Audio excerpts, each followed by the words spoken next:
Gopinath sir, இந்த திமுக தலைமையிலான இந்த கூட்டணி வந்து இந்த 2019 இருந்து 20, 21, 22, 24 என இந்த உள்ளாட்சி தேர்தல், சட்டமன்ற தேர்தல், நாடாளுமன்ற தேர்தலில் இந்த திமுக கூட்டணி ஒரு பெரிய தொடர் வெற்றிகளை பெற்று வரக்கூடிய சூழ்நிலையில் அதற்கு எதிராக உள்ள அதிமுக தலைமையிலான கூட்டணி அந்த 2 முறை அந்த கூட்டணி வந்து மாறி இருக்கிறது. 2021 பாரதிய ஜனதா கட்சியோட கூட்டணி இருந்தார்கள். அதன் பின்னர் 2024 நாடாளுமன்ற தேர்தலில் கூட்டணியை விட்டு விலகுகிறார்கள். இப்போ 26 தேர்தலில் மீண்டும் இணைந்திருக்கிறார்கள்.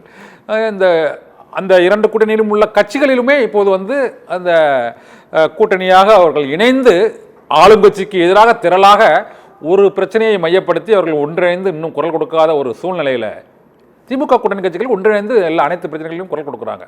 இந்த ஒரு வலிமை ஆளுங்கட்சியை எதிர்க்கும் வலிமையோடு அந்த அதிமுக பாஜக கூட்டணி கட்சிகள், அந்த 4 கட்சிகள் முக்கிய கட்சிகளும் அந்த ஒருங்கிணைந்து செயல்படுறதா நீங்க நினைக்கிறீங்களா சார்?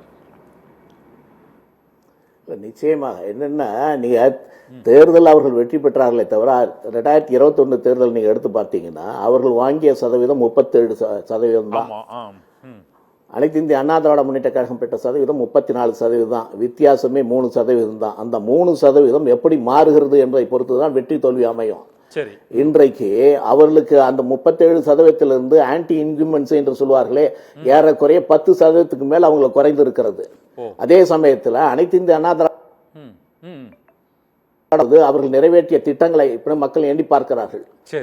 அதனால எங்களுடைய வளர்ச்சி அதிகமாக இருக்கிறது. இவைகள் இல்லாமல் இன்றைக்கு கூட்டணியும் வந்திருக்கிறது.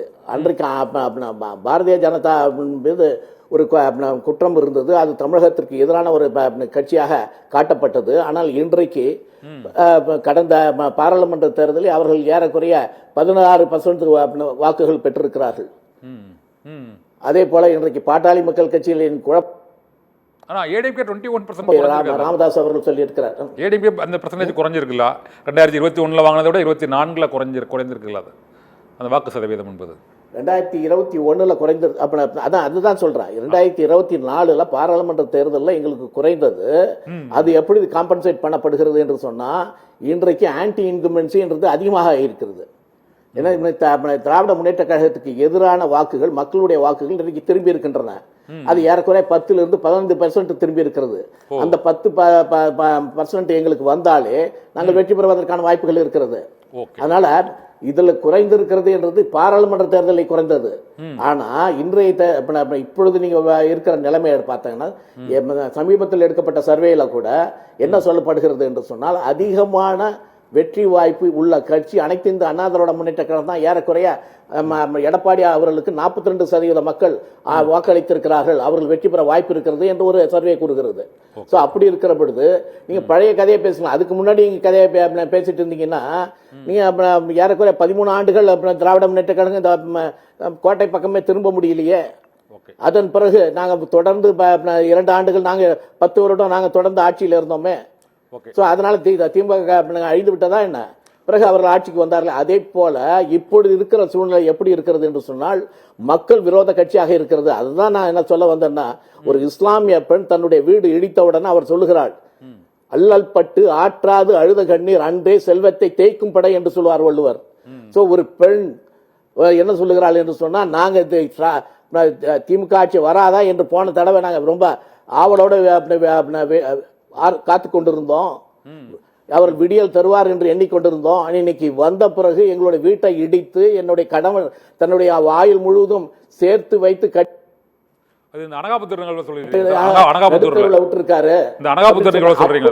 சூழ்நிலை தான் இன்னைக்கு மக்கள் மத்தியில இருக்கிறது.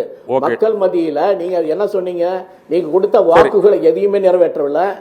நீங்க அடிப்படையாக என்ன சொன்னீங்களா, இன்றைக்கு மின்சார கட்டணத்தை ஏற்றி விட்டீர்கள், வீட்டு வரி கட்டணத்தை ஏற்றி விட்டீர்கள், சொத்து வரி கட்டிய ஏத்திட்டீங்க, அத்தியாவசிய விலையை ஏத்திட்டீங்க, பால் விலையை ஏத்திட்டீங்க. எதை ஏத்தல? இன்றைக்கு திரும்ப மீண்டும் பஸ் கட்டணத்தை ஏற்ற போகிறீர்கள்.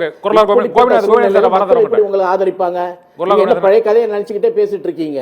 ஓகே கோபிநாத் சார், உங்களோட கருத்துக்களை வந்து நம்ம இல்ல புகழேந்தியிடமே கேட்கலாம். இல்ல புகழேந்தி சார், வணக்கம் சார்.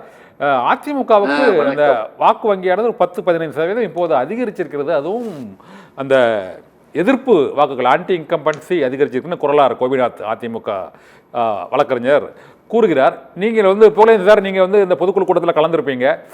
திமுக தலைவரோட பேச்சை பார்த்து ஒரு அதீத நம்பிக்கையாக ஒரு இருப்பது போல ஒரு தோற்றம் உருவாகிறது. ஆனால் அப்படி இல்லை அப்படிங்கிறாரு குறளார் கோபிநாத். உங்களோட நம்பிக்கைக்கு மையப்புள்ளியா இருப்பது என்னதான் நினைக்கிறீங்க சார்? எதிர்ப்பே இல்லைங்கிறீங்களா நினைக்கிறீங்களா?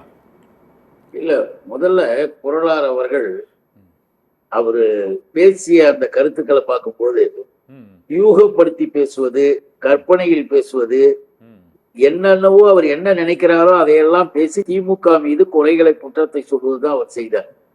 எதுக்காக இதை நான் குறிப்பிடுறேன்னா, இன்னைக்கு பத்திரிகையாளர்கள் இந்தியா டுடே உட்பட எடுத்திருக்கின்ற சர்வே, அதை எடுத்து முதல்ல பார்க்க சொல்லுங்க. இவங்களுடைய பிரிவு இருக்கு இல்லையா, அதிமுகவில் ஒரு பிரிவு இவங்க பிரிவு எந்த அளவுக்கு இருக்குது அழகுன்னு பார்க்க சொல்லுங்க, அப்ப தெரியும். ஏன்னா இந்தியா டுடே மட்டுமல்ல, மேலும் 2 நிறுவனங்கள் எடுத்த அத்துணை ஸ்டாட்டிஸ்டிக்கல் அந்த இதுலயும் ஸ்டேஜ்லயும் மிக தெளிவாக 50% மேல 56-57% எங்களுடைய தலைவர், மாண்புமிகு முதல்வர் தலைவர் தளபதி அவர்கள் மீண்டும் முதல்வராக வருவதற்கு ஆதரவு இருக்கிறது, திமுகவிற்கு வாக்களிக்கின்ற நிலைகள் இருக்கின்றன அவங்க தெளிவா கொடுத்திருக்கிறாங்க. அவங்க வந்து அரசியல் ரீதியாக இப்படி அப்படி கொடுக்கணும்னு அவசியம் இல்லை. பெரும்பாலும் மகளிர் இன்றைக்கு திமுகவை ஆதரிக்கிறார்கள் என்ற வரியையும் அதுல போட்டிருக்கிறத நண்பர் அவர்கள் ஒரு முறை படிச்சாகட்டும். அவரு அந்த கட்சிக்காக பேசுகிறார், நான் அதை வேணாம்னு சொல்லல.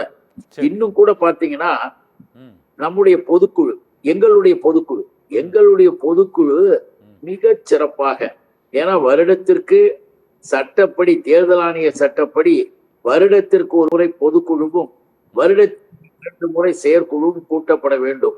அங்கீகரிக்கப்பட்ட அரசியல் கட்சிகள் அந்த பொதுக்குழுவுல வரக்கூடிய தீர்மானங்கள், அந்த தீர்மானங்களை நிறைவேற்றி தருகின்ற முகத்தான் வரக்கூடிய அதற்கான ஆதரவான பேச்சுக்களை, அதற்கான ஆதாரங்களை எல்லாம் எடுத்து சொல்லுவது பொதுக்குழு.